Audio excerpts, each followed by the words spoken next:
Algunos clubes forajidos nacen de la rebeldía, pero los paganos surgieron de la dominación. Hombre de la ciudad, tienes dos opciones, puede ser el de abajo o el de arriba.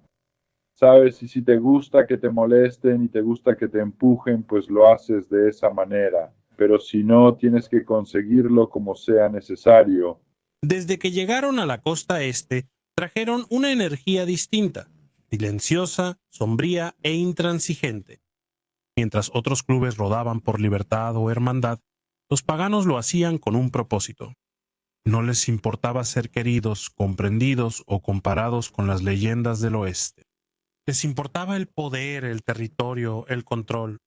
Lo que los diferenciaba no era el ruido de sus motores, era el silencio que dejaban atrás. Los pueblos por los que pasaban recordaban más la tensión que el rugido. La gente no miraba sus colores. Apartaban la vista de ellos porque los paganos se movían como una presencia, no como un desfile. No los veías, solo sentías su llegada. Nacidos a fines de los 50, evolucionaron muy rápido, más de lo que cualquiera pudo prever. Un pequeño grupo de motociclistas en Maryland se transformó en una de las organizaciones fuera de la ley más temidas y disciplinadas de la costa este. Su estructura se volvió más rígida, sus filas más endurecidas, su propósito más definido. Y con el paso de las décadas, los Pagans se ganaron una reputación que incluso los clubes rivales se negaban a subestimar. La violencia no era solo su reputación, era su lenguaje. Desde reuniones secretas hasta enfrentamientos en las calles, los Pagans gobernaban mediante la intimidación, una jerarquía estricta y un nivel de disciplina interna que los hacía impredecibles para las autoridades y letales para cualquiera que se les opusiera. Luego, ¿sabes a lo que me refiero? Sí, Cuando recibes esa mirada tienes que actuar, ¿me entiendes? No tenía opción. Me le fui encima al tipo, ¿sabes? Estoy tan borracho que fallo el primer intento por completo. El tipo esquiva como en Matrix, ¿sabes? no es una historia de rebeldes, sino de una fuerza nacida del miedo, la precisión y la lealtad absoluta. Este es el ascenso del Club de Motociclistas Paganos, una hermandad que no solo exigía respeto, sino que lo imponía.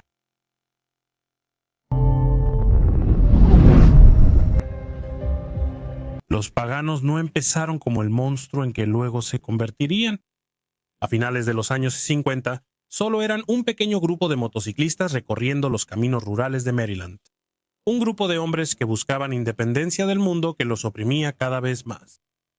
Estados Unidos estaba cambiando rápidamente, los suburbios se expandían, las fábricas crecían, las reglas se multiplicaban y había una generación de hombres que simplemente no encajaba en el nuevo molde. Aún no eran criminales, solo inadaptados, trabajadores, veteranos y vagabundos inquietos con mezclilla y manos grasientas que hallaban familiaridad en el sonido de una motocicleta. Esa fue la primera chispa. Pero había algo diferente en este grupo comparado con otros clubes forajidos de los primeros tiempos. No eran románticos con la carretera, ni poéticos con la rebelión. Trataban el viaje como una misión. Cada milla calculada, cada reunión controlada. Desde el inicio, su disciplina era inquietante. Mientras otros clubes bebían y buscaban caos, los paganos estaban construyendo una base, lento, deliberado, estructurado. Eligieron cuidadosamente a sus hombres, rechazando a quienes no mostraban resistencia o total compromiso. No era la imagen, sino la utilidad. Maryland los vio nacer, pero la costa este los formó. Las autopistas que se extienden de Baltimore a Filadelfia, los muelles de Nueva Jersey, las ciudades densas donde el anonimato era un arma. Estos se convirtieron en el terreno perfecto para un club que no buscaba fama, solo alcance. Los paganos avanzaban con propósito, expandiéndose en barrios obreros llenos de hombres duros y que se sentían invisibles. En esos lugares, el parche azul y blanco no era solo un símbolo, era una invitación a pertenecer, a estar hombro con hombres que no temían al conflicto y no se doblegaban ante la autoridad. A mediados de los años 60, el tono del club había cambiado. Lo que comenzó como hermandad se endureció en jerarquía. El liderazgo se volvió estricto e inflexible. La disciplina se convirtió en ley. No cuestionabas órdenes ni deshonrabas los colores. No llamabas la atención a menos que fuera para servir al club. Cada regla tenía peso, cada violación tenía consecuencias. Mientras aumentaban, su presencia también crecía. Los clubes rivales empezaron a notar al grupo silencioso de Maryland, que nunca se echaba para atrás, nunca negociaba desde la debilidad, nunca se movía sin un plan. Los paganos no buscaban ser los más grandes, sino los más temidos. Esta fue la época en la que la identidad del club se definió. Las barbas se hicieron más largas, los chalecos más pesados y la actitud más oscura. Adoptaron la mitología nórdica no como una moda, sino como una filosofía. Agresión, lealtad y la certeza de que el poder se toma, no se pide, eso se convirtió en la cultura. Los capitanes de ruta entrenaban a los motociclistas como una unidad. A los prospectos se les exigía para probar si aguantaban presión, violencia y silencio. Y desde afuera la gente empezó a notar que los paganos no eran solo otro club fuera de la ley. Se estaban convirtiendo en algo más frío, más organizado, menos predecible. A finales de los 60 y principios de los 70, la escena forajida en la costa este evolucionaba rápido. Los ángeles del infierno estaban expandiéndose. Los forajidos consolidaban su dominio y los clubes más pequeños buscaban aliados desesperadamente. Pero mientras esos clubes hacían ruido, los paganos estaban construyendo influencia. Se deslizaban silenciosamente en puertos, rutas de camiones, ciudades industriales, en cualquier lugar donde el anonimato les ofreciera ventaja. No buscaban cobertura nacional ni enfrentamientos dramáticos, preferían las sombras, y en esas sombras se volvieron más audaces. La violencia llegó con la expansión, no la violencia caótica de peleas de bar que mostraban otros clubes, sino estallidos fríos y disciplinados de fuerza que dejaban un mensaje claro. Si desafías a los paganos, desapareces. Su reputación se difundió más rápido que su membresía. Los policías notaron el cambio. Los clubes rivales ajustaron sus territorios. Los residentes comunes aprendieron a evitar el contacto visual cuando el parche azul y blanco llegaba al pueblo. El miedo se volvió parte de la identidad del club, no porque se jactaran de ello, sino porque nunca lo negaron. Para cuando terminaron los años 70, los paganos ya no eran un club de Maryland, eran una fuerza en la costa este. Su estructura era firme, su código inquebrantable y su liderazgo tan silencioso como implacable. No predicaban la hermandad, la imponían. No montaban por simbolismo, montaban por posición y no llevaban su parche por orgullo. Lo llevaban porque significaba algo que pocos forasteros entendieron. Una vez que estabas dentro de por vida. Lo que inició como un pequeño grupo de motociclistas en busca de pertenencia se transformó en una máquina, unida, eficiente y preparada para ir a la guerra por territorio, lealtad y la supervivencia del credo azul y blanco. La costa este tenía docenas de clubes de motociclistas, pero solo uno se movía como una ola, fría, constante e imposible de detener una vez que tomaba fuerza. Los paganos no solo crecían, también preparaban el terreno para una tormenta.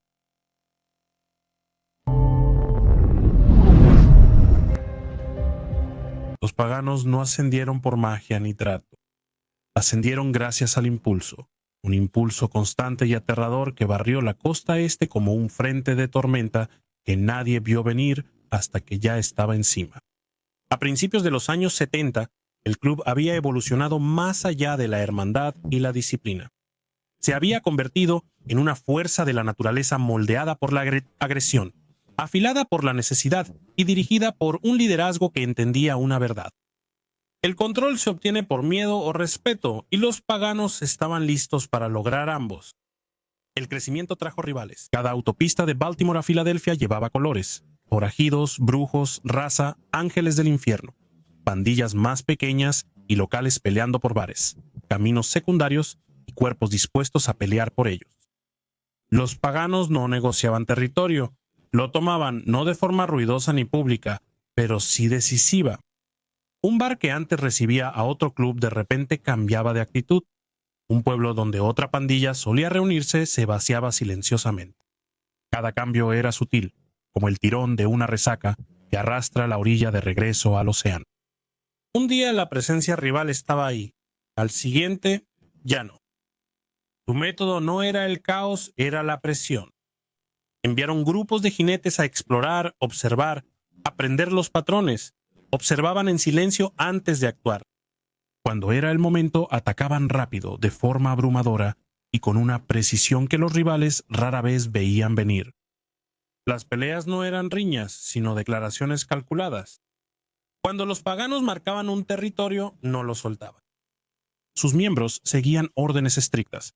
Nada de violencia no autorizada, nada de exhibiciones imprudentes, nada de ruido innecesario. Cuando se necesitaba usar la fuerza, provenía de hombres elegidos por su habilidad para manejarla sin vacilar ni consecuencia. Los años 70 y 80 se convirtieron en la época en que los paganos grabaron su identidad aún más profundo en el asfalto. Sus números crecieron. Sus filas se llenaron de hombres curtidos por guerras, fábricas y trabajos duros. Eran mayores que la mayoría de los clubes, más duros que la mayoría y más organizados de lo que cualquier forastero imaginaba. Su estructura se parecía más a una unidad militar que a una banda de forajidos. Presidentes, vicepresidentes, arranquesin, sargentos de armas y ejecutores que no solo eran fuertes, sino también disciplinados. Mientras otros clubes buscaban titulares, los paganos creaban un sistema interno que operaba como sombra. Las reuniones del gobierno eran formales. Las órdenes se daban con autoridad y se esperaba que los miembros fueran disponibles, confiables e irrompibles. No era un club al que te unías fácilmente, era un compromiso que consumía toda tu vida. Con la estructura vino la ambición. Los paganos se expandieron hacia el norte, entrando a Nueva Jersey, Nueva York y Pensilvania, zonas industriales donde el dinero fluía de manera silenciosa y dura. Los hombres transitorios no preguntaban. Estas áreas se convirtieron en bastiones, lugares donde el club encontró tanto oportunidades como confrontación. Cada cuadra que ganaban significaba que alguien más perdía terreno, y en el mundo fuera de la ley, el territorio lo es todo. Los enfrentamientos violentos no fueron aleatorios, sino parte de una lucha mayor por el dominio. Los paganos se enfrentaron al club de motociclistas Breed en Nueva Jersey, una brutal rivalidad que aún deja huella décadas después. En Pensilvania se enfrentaron a los Warlocks y a otros clubes regionales, sin estar dispuestos a ceder territorio sin pelear. Y sobre todo esto se cernía la silenciosa tensión con los Ángeles del Infierno, el parche más grande del mundo, quienes controlaban gran parte del noreste. Los paganos sabían que los Ángeles no eran un rival fácil, sabían que era imposible evitarlos para siempre. Dentro del club la cultura se intensificaba. Los parches no eran símbolos, eran armadura. Cada motociclista de azul y blanco sabía el peso que implicaba. No avergonzabas el parche, no comprometías el parche. El parche era tu identidad, lealtad y escudo. Perderlo significaba exilio, deshonrarlo significaba algo peor. El club era estricto, multas, golpizas y expulsión se usaban para mantener el orden. Esa crueldad, combinada con su estructura rígida, hacía que los paganos fueran impredecibles para los de afuera. No actuaban por impulso, sino por reglas, lo que los hacía más peligrosos que el caos mismo. Las fuerzas del orden empezaron a notar el cambio. Las detenciones eran más difíciles, los casos más complicados de armar, la intimidación más difícil de romper. Los paganos no hablaban, no se jactaban, no dejaban rastro. Aprendieron de cada redada, intento de vigilancia y comparecencia en la corte. Su silencio se volvió un arma más poderosa que cualquier cuchillo o pistola. Al finalizar los 80 y comenzar los 90, los paganos dejaron de ser solo un club de la costa este para convertirse en su sombra. Una fuerza que esperaba en la oscuridad, creciendo en número, fortalecida por la lealtad y endurecida por el conflicto, su reputación se extendía desde Delaware hasta Massachusetts. Su imagen pasó a ser de una agresión fría y controlada. En un mundo lleno de forajidos ruidosos y jinetes imprudentes, los paganos eran algo completamente diferente. Hombres que entraban a una habitación en silencio, pero llevaban un aura que ponía tenso a todo el lugar. Los que no necesitaban contar historias porque su presencia era la historia. El ascenso de los paganos no fue ruidoso, sino implacable. y todos los que se cruzaban en su camino entendían que la ola azul y blanca no solo venía en camino, ya había llegado.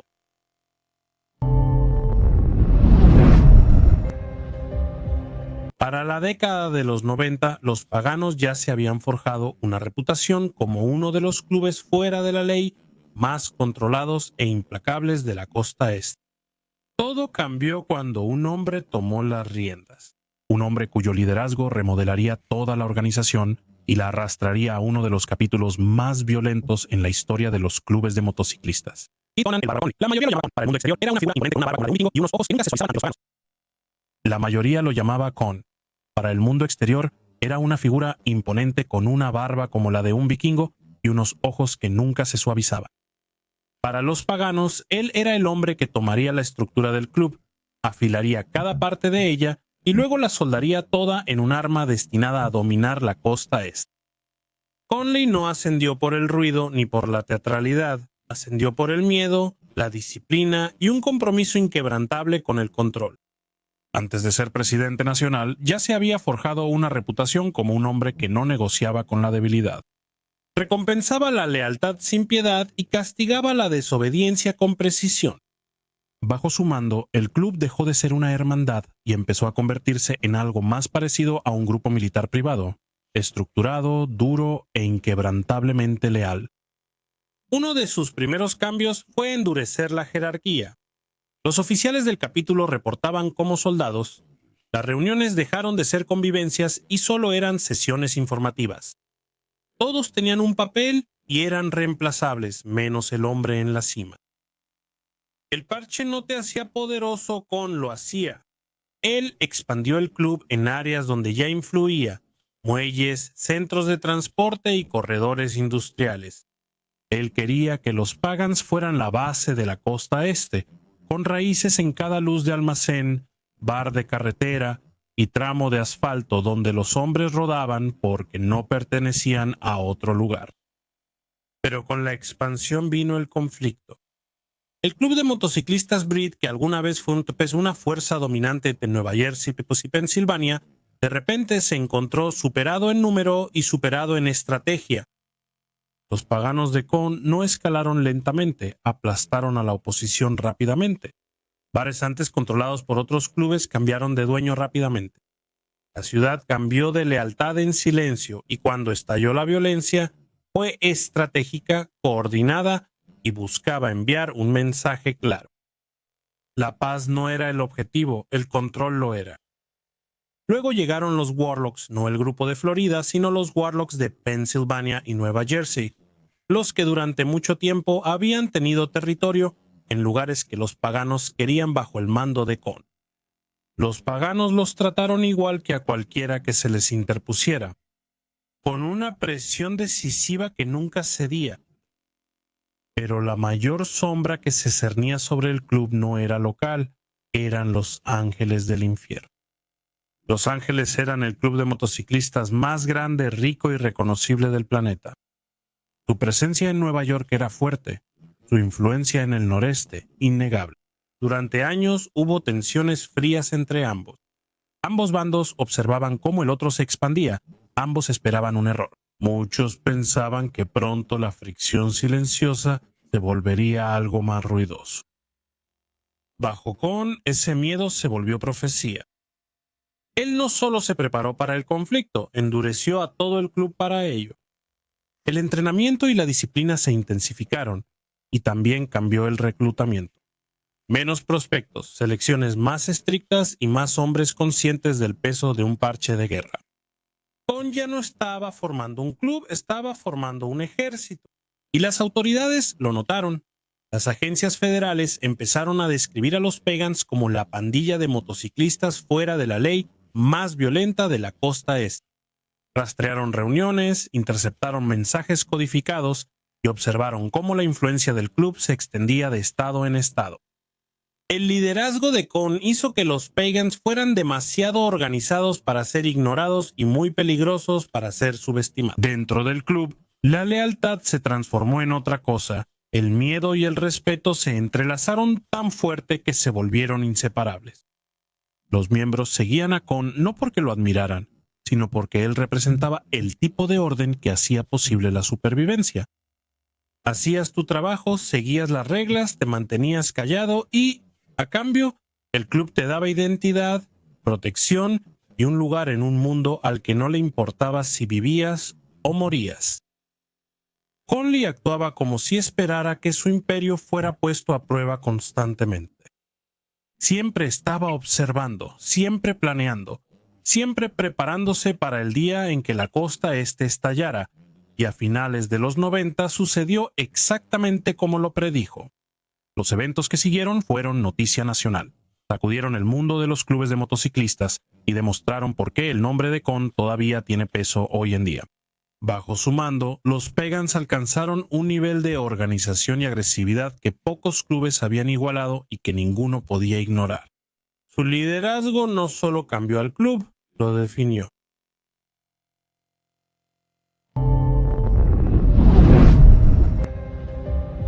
Para cuando llegaron los años 2000, la tensión entre los Pagans y sus rivales se había vuelto demasiado grande para que la costa este la soportara. No fue una sola pelea, no fue una sola chispa, fue una ebullición lenta. Territorio, orgullo, viejas ofensas, nuevas alianzas. Capa tras capa hasta que toda la región se sentía como un barril de pólvora, con un cigarro encendido acercándose a la mecha. Y en el centro de todo estaban los paganos, no porque fueran los más grandes, ni porque fueran los más ricos, sino porque eran los más implacables bajo el mando de Conley. Los paganos aseguraron su territorio en Nueva Jersey, Pensilvania, Maryland, Delaware, Virginia Occidental y la costa este. Estos no eran estados glamorosos, sin grandes mercados mediáticos ni el misticismo de Hollywood. Eran ciudades obreras, rutas de camiones, puertos y zonas industriales donde el dinero fluía en silencio y la influencia lo era todo. El primer gran conflicto de esta época no fue con Los Ángeles, fue con la raza. La raza tenía historia en la costa este. Ellos recorrían las mismas carreteras, bebían en los mismos bares, controlaban los mismos caminos secundarios durante años.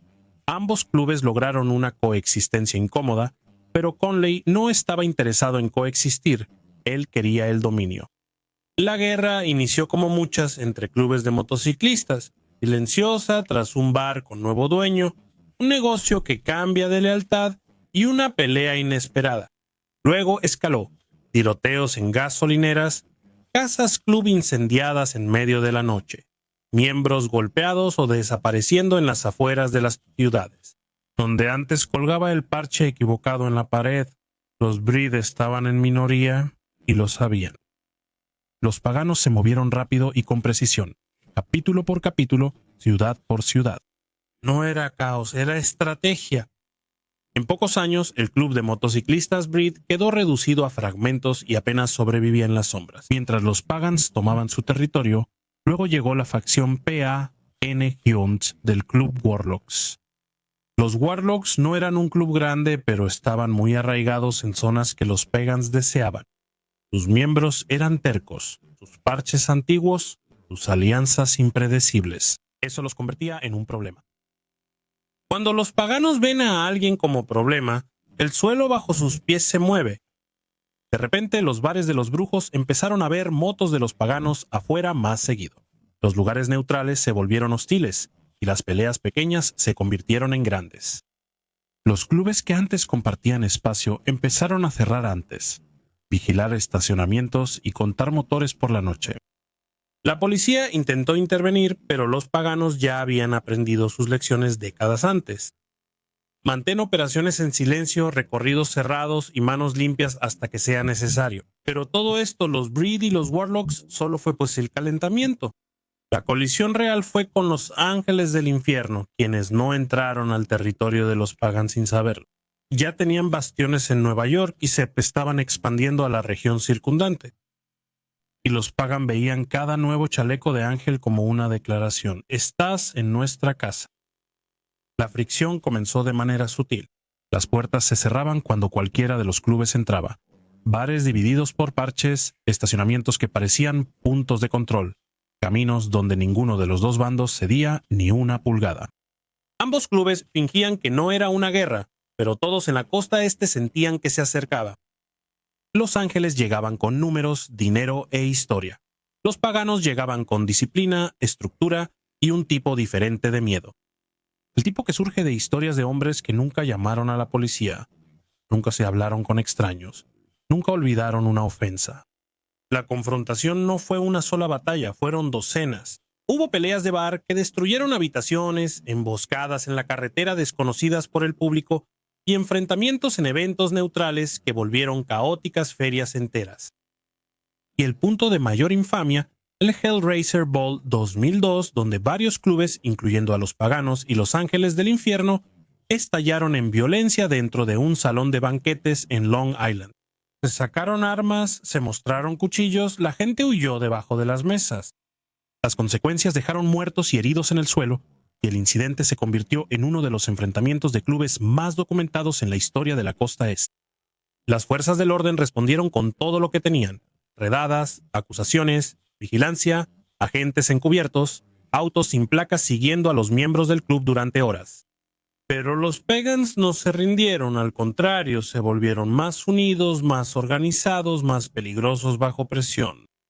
Este periodo definió la identidad de los Pagans, un club que no se doblegaba ante los números, un club que no temía a los titulares, un club que no negociaba territorio, un club que trataba a cada rival, grande o pequeño, de la misma manera. Puedes estar a nuestro lado, pero no estarás por encima de nosotros. No eran solo guerras territoriales, sino culturales, libradas en bares, carreteras, estacionamientos y tribunales.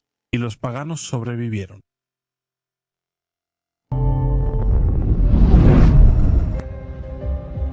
Dentro de los paganos nada sucedía por casualidad.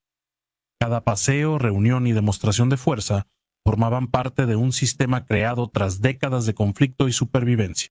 Desde fuera veían caos, un club violento y fuera de la ley que estallaba sin aviso. Pero dentro de esos parches azul y plata había una máquina sostenida por la jerarquía, la disciplina y una cultura que exigía lealtad. Aunque costara sangre, el poder siempre fluía de arriba hacia abajo. El presidente nacional no solo lideraba, él marcaba el rumbo para toda la costa este. Y los presidentes de los Pagan nunca eran hombres ceremoniales, fueron forjados en peleas, aceptados en guerras y endurecidos por el peso de miles de hermanos observando sus decisiones. Desde los primeros líderes que moldearon el club después de Lou Dobkin hasta la era de mano dura de Kit Conan Richter, cada presidente entendía la misma regla: si el liderazgo dudaba, el club se fracturaría. Cada reunión, cada votación, cada directiva llevaba el peso de esa verdad. Bajo el presidente estaban los oficiales nacionales, vicepresidente, sargento de armas, supervisores regionales y ejecutores encargados de los problemas más graves del club. No buscaban cámaras ni fama. Eran quienes al entrar a una habitación cambiaban el ambiente. El sargento de armas imponía disciplina como un arma y los jefes de guerra se encargaban de represalias y protección. Los jefes regionales controlaban extensas zonas de territorio, desde Virginia hasta Nueva Jersey, de Delaware a Pensilvania. Ellos eran la columna vertebral del imperio pagán, asegurándose de que los capítulos se mantuvieran alineados y que cada hombre entendiera dónde estaban los límites y qué pasaba si los cruzaba. Pero el verdadero motor de los Pagan eran los capítulos. Docenas, cada uno con presidente, vicepresidente, tesorero, capitán de ruta y ejecutores. Estos eran los que estaban en el terreno, los hombres que controlaban las autopistas y los distritos de bares, quienes construían las relaciones, quienes defendían el territorio de los Pagan pulgada a pulgada. Un capítulo podía crecer o caer, dependiendo de la disciplina de sus miembros. Un solo bocón podía atraer a un grupo especial de la policía. Un solo ejecutor imprudente podía iniciar una guerra con los ángeles, los forajidos o los brujos. Y el club jamás toleraba inútiles. En las reuniones internas, las decisiones no se imponían, se construían por reputación. Un hombre no hablaba, a menos que se hubiera ganado el derecho. Cuando los ejecutores hablaban, los demás escuchaban. Cuando los veteranos tomaban la palabra, los miembros más jóvenes se hacían a un lado. El respeto funcionaba como la gravedad. No se hablaba de él, pero era imposible ignorarlo. Esa era la cultura que mantuvo a los paganos vivos durante décadas de presión. Algunos clubes dependían de la cantidad de miembros, otros del miedo. Los paganos dependían de la estructura. El dinero se movía de la misma manera. Cada capítulo recaudaba cuotas. Cada región apoyaba a sus miembros. Se les pagaba a los abogados y se apoyaba a las familias de los hermanos encarcelados. No era caridad, era un seguro. Porque un hombre que sabía que su familia estaba a salvo afuera, era un hombre que no se quebraría bajo presión dentro de una celda. Ese es el verdadero propósito de la lealtad en la cultura de los forajidos. Genera silencio y el silencio es el escudo más fuerte que puede tener un club de motociclistas. Pero tras ese orden, la presión no bajaba nunca. Un miembro atrapado con la gente equivocada podía atraer problemas al club. Una conversación descuidada podía abrir la puerta a la vigilancia. Un presidente codicioso podía desestabilizar toda una región. Y cada hombre conocía la verdad. El club sobrevivía porque era estricto. La disciplina no era un castigo, era mantenimiento. Evitaba que la máquina colapsara bajo su propio peso. Esa disciplina cocinaba esa estructura silenciosa, esa gravedad interna, fue lo que convirtió a los paganos en una fuerza capaz de enfrentarse cara a cara con clubes mucho más grandes. Es lo que les permitió controlar partes de la costa este durante décadas, lo que los hacía impredecibles para la policía e intocables para sus rivales. Y es lo que hacía que cada parche cosido en un chaleco se sintiera merecido. Pero esa misma estructura, la jerarquía estricta, la presión para guardar silencio, la cadena de mando que nunca se doblaba, también les puso una diana en la espalda. Las autoridades no querían solo interrumpir a los paganos, querían desmantelarlos, y para lograrlo sabían exactamente dónde golpear. No en la violencia, no en los miembros de base, ni siquiera en el territorio. Apuntaron directamente a la estructura, el esqueleto azul y plateado que mantenía en pie a todo el club. Y cuando el gobierno finalmente llegó, lo hizo con un tipo de fuerza diferente, paciente, invisible y diseñada para destruir a los paganos desde adentro hacia afuera.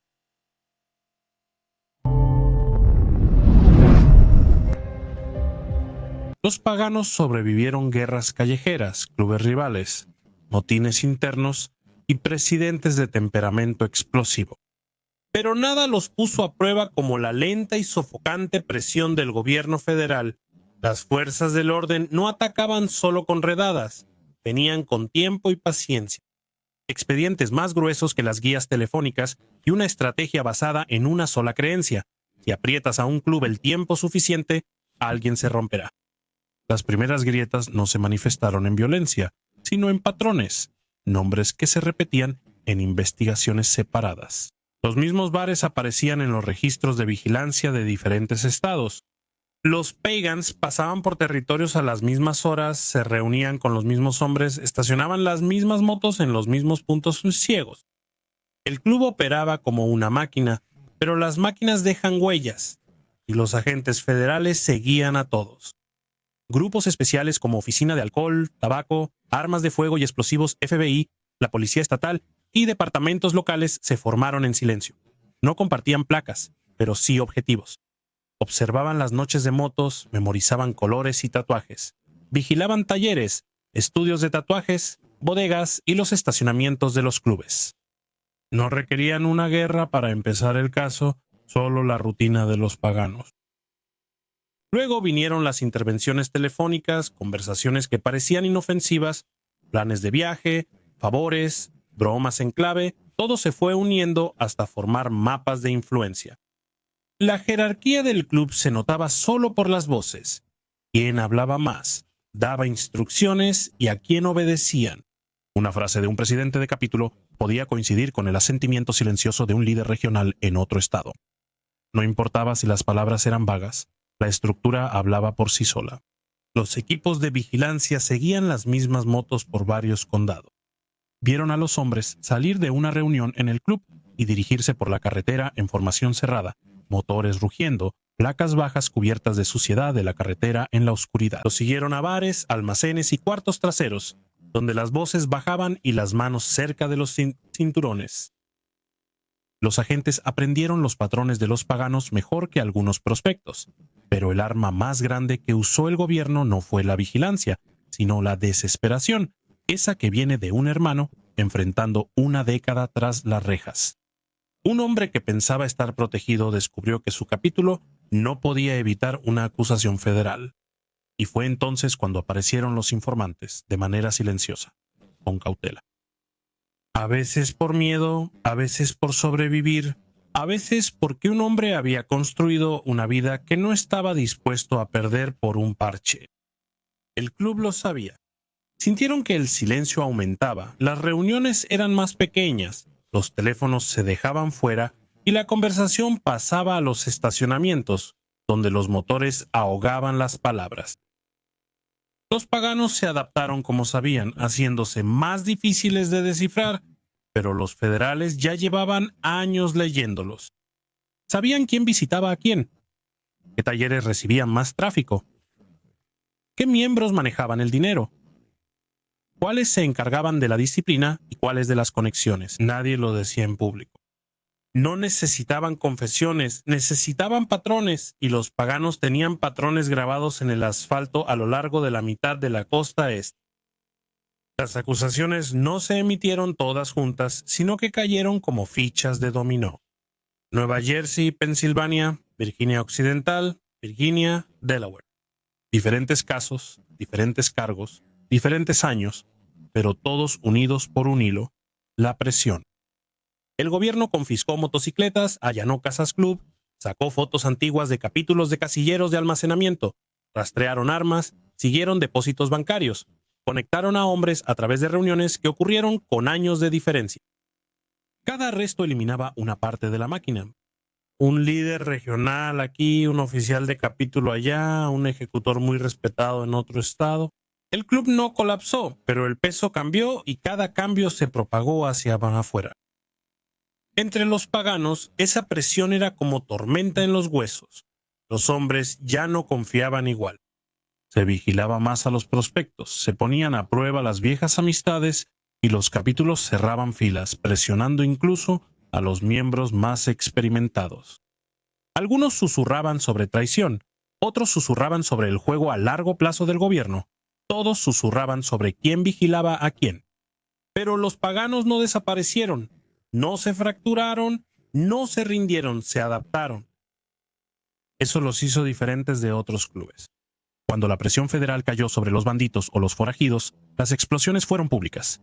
Tiroteos, guerras, caos. Pero cuando la presión cayó sobre los paganos, desaparecieron en reuniones más estructuradas y cerradas, rutinas más limpias, menos riesgos, más reglas. Ellos estaban hechos para sobrevivir tormentas, pero el gobierno federal no era una. Era erosión, lenta, implacable y constante. Lo que los federales no podían predecir era que la presión no solo debilita a un club, también lo moldea, endurece a los que se quedan y filtra a los que se quiebran. Y crea líderes que entienden que sobrevivir no se trata de fuerza, sino de disciplina. Para cuando el gobierno se dio cuenta de lo mucho que el club había evolucionado, los paganos ya estaban entrando en una nueva era. No más ruidosos, no más grandes, solo más difíciles de alcanzar.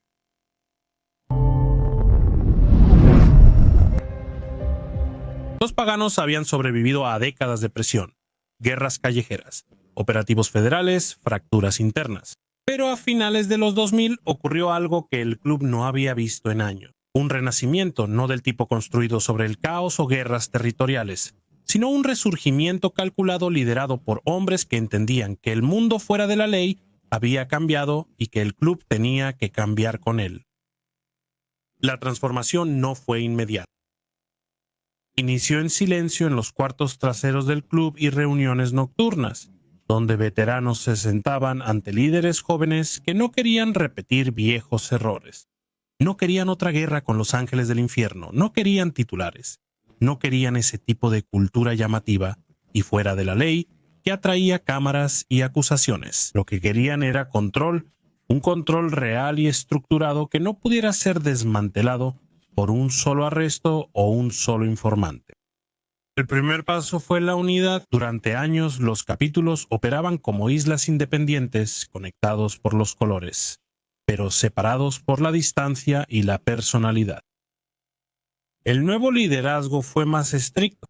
Oficiales de alineación de varios estados empezaron a coordinarse más de cerca, se estandarizaron las reglas, la comunicación se volvió más estricta, las reuniones se hicieron más formales, más consistentes, más disciplinadas. Si el gobierno había pasado años tratando de mapear la estructura de los paganos, ahora los paganos estaban decididos a redibujarla desde adentro. El reclutamiento también cambió. El caos de décadas anteriores, cuando cualquiera con una moto y una mala actitud podía probar suerte, había desaparecido. Ahora, los prospectos eran evaluados más a fondo y observados por más tiempo. Se probaba su lealtad y disciplina en silencio, no con violencia rápida. El club entendió que la amenaza principal no eran los rivales, sino la infiltración. Se volvieron más difíciles de ingresar, descifrar y romper. Y después llegó el crecimiento. Bajo un nuevo liderazgo, los paganos empezaron a expandirse de nuevo, entrando en territorios que antes se habían dado por perdidos o abandonados. No por guerras públicas o batallas callejeras, sino con una presencia constante. Un club abriendo aquí, un puñado de miembros con parches mudándose allá, un nuevo capítulo absorbido de un club más pequeño que respetaba a los paganos más que a cualquier otro en la región. El crecimiento no fue explosivo, fue estratégico, y la estrategia era exactamente lo que le había faltado al club. Las autoridades notaron el cambio. Los informes de Nueva Jersey y Pensilvania describían a los paganos como más organizados que nunca. Los registros de vigilancia mostraban reuniones del club como sesiones informativas. Los oficiales observaron que los reclutas jóvenes actuaban disciplinados, mientras los mayores se comportaban como veteranos de guerra. Los paganos no estaban desapareciendo, se estaban fortaleciendo, pero el verdadero cambio, el que definía esta nueva era su control sobre la violencia. Los viejos tiempos de peleas públicas, riñas en bares y represalias caóticas fueron reemplazados por el orden. Si surgía un conflicto, se resolvía discretamente. Si un miembro rompía las reglas, la disciplina venía desde dentro del capítulo antes de que las autoridades tuvieran oportunidad de intervenir. El club no buscaba parecer peligroso, sino mostrar estabilidad. Y en el mundo fuera de la ley, la estabilidad es poder. Aún así, el resurgimiento no significaba paz. Las tensiones servían con los rivales, especialmente en regiones donde los paganos y los ángeles del infierno tenían una larga historia. Pero la nueva orden pagana no estaba interesada en reiniciar viejas guerras. Estaban interesados en ganar terreno a través de la organización, no de los titulares. Querían influencia que no requiriera balas, solo presencia. Las carreteras mostraron más parches azul y dorado, no en desfiles masivos, sino en formaciones controladas y compactas. Grupos que se movían como una sola unidad, silenciosos pero inconfundibles. Bares y talleres en ciertos pueblos se convirtieron en territorio de los paganos sin que se dijera una sola palabra. El crecimiento fue sutil pero innegable. Dentro del club, la moral también cambió. Los más jóvenes sentían que eran parte de una máquina, no solo un grupo de motociclistas. Los veteranos sentían un orden que no veían desde los primeros días. La hermandad se fortaleció, no por miedo, sino por un propósito. Y mientras el FBI expandía sus propios grupos de trabajo para monitorear el aumento, los agentes admitieron en privado que los paganos estaban más unidos ahora que en cualquier otro momento de los últimos 20 años. Se habían adaptado a las fuerzas del orden modernas de la misma manera en que se adaptaron a los clubes rivales y a los conflictos internos. Al evolucionar, esta era la nueva orden pagana, más silenciosa, más fuerte y más disciplinada que nunca. Un club que aprendió que sobrevivir no solo se trataba de pelear, sino de volverse intocable a través de la estructura, la estrategia y el silencio.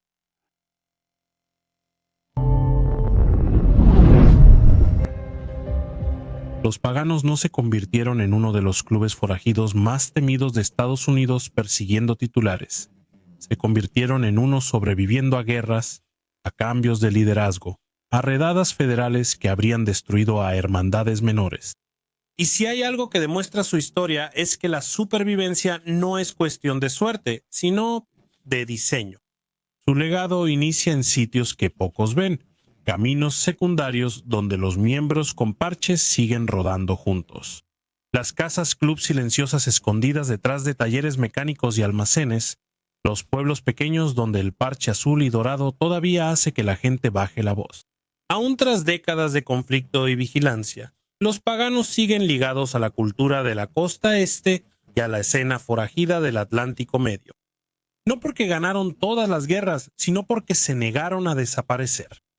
Para algunos clubes, el poder viene de los números, para otros viene de la violencia. Los paganos construyeron su poder a partir de algo más difícil de destruir: la identidad.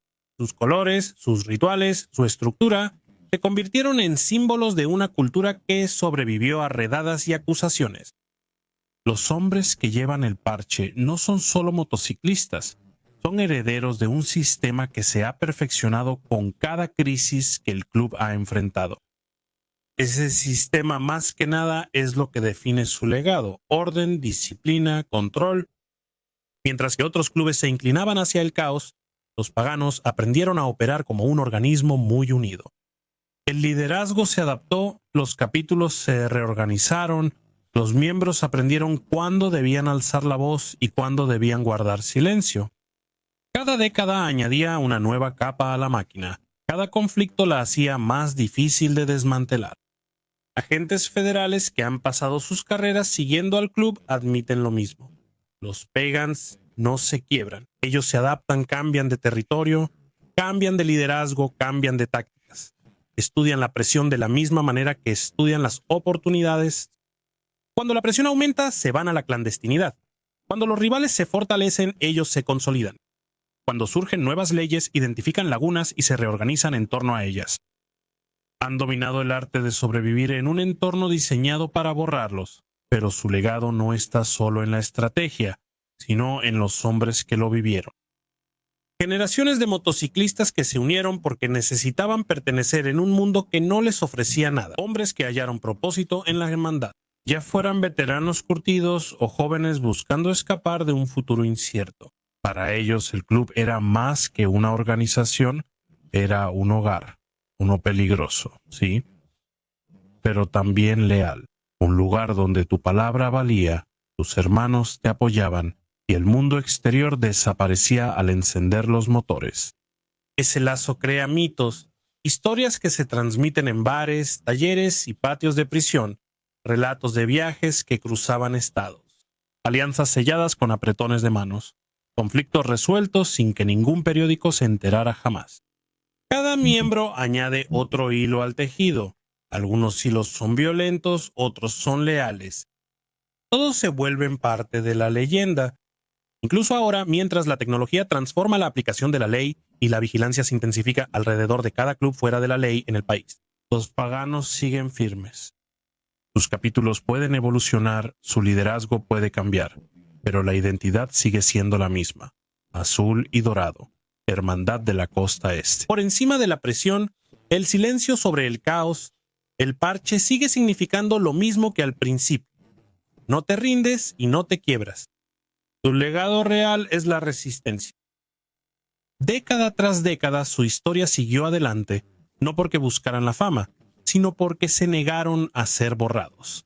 Se convirtieron en una parte permanente de la historia de los forajidos. No eran los más grandes ni los más llamativos, pero sí de los más difíciles de erradicar. Y quizá esa sea la verdadera lección que deja su historia. En el mundo de los clubes de motociclistas forajidos, la fuerza no se mide por los titulares o las victorias, se mide por la supervivencia. Y los paganos han sobrevivido a casi todo lo que el mundo les ha lanzado. Sus motores aún resuenan en las carreteras, sus colores aún llaman la atención. Su hermandad aún permanece, porque algunos caminos no terminan, solo se heredan. La historia de los paganos no es sobre gloria, victoria o caída, sino sobre resistencia cruda e implacable. Durante años estuvieron en medio de las guerras territoriales más peligrosas de la costa este. Se enfrentaron a fuerzas federales, se reconstruyeron después de fracturas internas y siguieron adelante a través de cada tormenta que intentó destruirlos. Incluso tras medio siglo de conflicto y presión, su presencia sigue notándose en las autopistas que reclamaron hace tiempo. no fueron hechos para la fama, sino para ser inamovibles. Su legado no está en los periódicos ni en los documentales, está en los caminos que recorrieron, en los pueblos que dejaron huella y en las generaciones de miembros parcheados que mantuvieron viva la máquina mucho después de que los de afuera pensaran que se desmoronaría. Cada club deja una huella, pero los paganos dejaron un rastro, uno tallado a través del fuego, la lealtad y el tipo de disciplina que no se desvanece con el tiempo. Hoy su historia vive en las sombras, en bares tranquilos, en talleres traseros, en el zumbido de motores rodando por pueblos pequeños después de la medianoche. No necesitas ver los colores para saber que siguen ahí. Algunas hermandades sobreviven siendo ruidosas, los paganos sobreviven siendo inevitables. Si has llegado hasta aquí, ya entiendes que este mundo no se trata de los clubes de los que todos hablan, sino de aquellos que se niegan a desaparecer. Así que si quieres más historias como esta de las hermandades olvidadas, las bandas temidas, los forajidos que moldearon los caminos bajo nosotros, suscríbete. Porque la próxima semana vamos a adentrarnos en otro nombre que el mundo intentó borrar. Y créeme, no estás listo para esta.